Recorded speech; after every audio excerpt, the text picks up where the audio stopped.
All right, so trying to figure out what's going on. I got a 2014 Ford Fiesta that will not shift out of park. Will not, the button, you can't press the button all the way down. And I was watching another video, a guy was showing this lever right here. If you can see, I'm gonna try to shift it.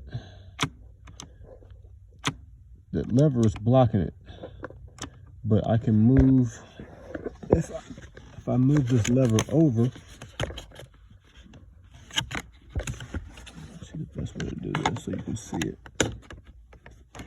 All right, if I move this lever over, I'm able to, it's able to go all the way down and I can shift.